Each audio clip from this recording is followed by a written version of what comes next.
question would be like, in terms of formation, what could be the differences between the UK system and the other countries like the US or France, for example?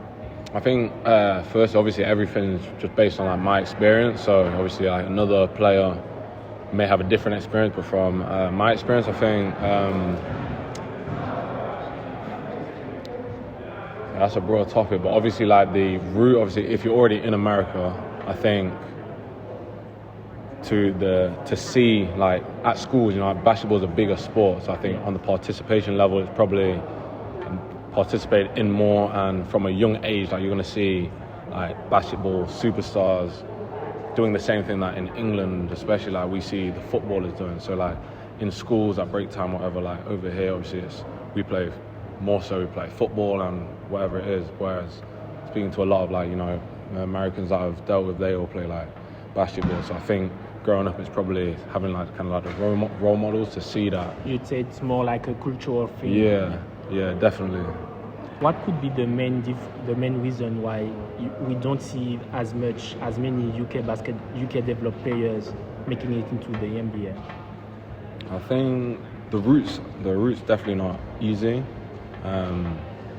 Obviously, from maybe other countries and have maybe a bit more like kind of, I guess, respect to the kind of league, and like some of the leagues are higher up. So I think, you know, if you are in like maybe a Spain or you're in like a France or Lithuania, let's say, like I think you can stay where you are.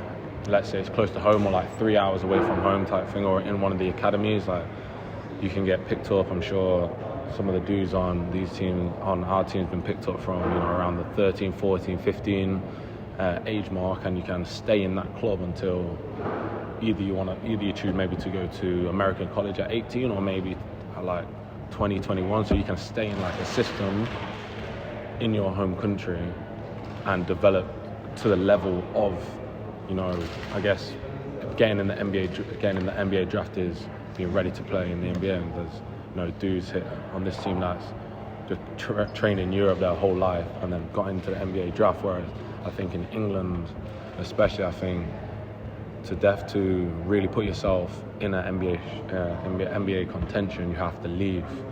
So I think it's difficult to stay here, and I'd say probably it hasn't been done to stay in this country up until 18 or up until 20 and go straight into the NBA. I think you either have to leave at some point, go to America, college, high school, or go into Europe and then go, which I think is probably difficult, and especially as then maybe going back to the participation things, people seeing that, maybe seeing the football route, people can see exactly how they get to play for. Obviously, it's difficult playing for any Premiership team, but they can see how they go to Arsenal because they've seen kids from where they live do similar things and they can take them steps. Where I think basketball, them steps are much more difficult, and I think the road there is a bit more treacherous, so it makes it possibly a bit more unappealing to try it. Thank you very much for your time.